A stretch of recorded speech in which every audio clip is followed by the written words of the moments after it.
Didn't. Our process is that the folks who are writing proposals to us had to finish them up by early December. So long before we really shut down, they were planning programs as if nothing had changed. And, you know, they were already on a thin string because we have very vulnerable populations out there that can't get the health care they need. It was a very interesting thing for us to try to go back and say, how has this changed? You know, what are you going to do? Are you even going to be able to open your doors? So we were scrambling around before we even started our review process, checking in with people. I was amazed. I really was amazed because these people work mostly face-to-face with vulnerable populations, and they open their doors wide and they're in their homes, and it's very close contact. And in my brain, I couldn't imagine how they were going to navigate this. But they were incredible, just incredible. So, you know, usually we have a big reception where we let the grantees meet and greet. You've been there before, and it's really wonderful. They network, and we talk about issues that are common to all of us. And it's a wonderful event. So this year we did virtually, and we had a wonderful turnout from all the organizations, and we asked them one question, you know, what was your unexpected positive in all of this? The virtual reception was all about tales. You know, there's one grantee we've had for a few years now called Miriam's Kitchen. It's a large organization in downtown DC that serves the homeless.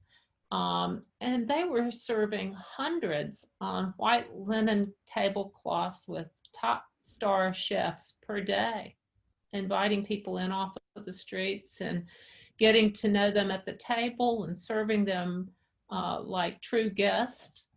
Now, they've been in business for probably 20 some years, and they did not close their doors, which is incredible to me.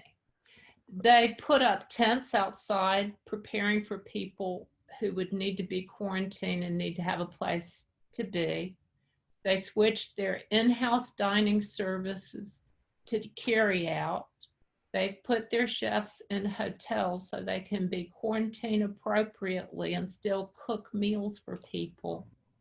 And they found shelter for the elderly who were living on the streets and are delivering meals to them daily. I mean, everyone is a different organization. One organization we were all worried about is the people that have open clinics, you know, and have people who don't have any health insurance or are underserved with health insurance. How are they going to see their providers and have clinics?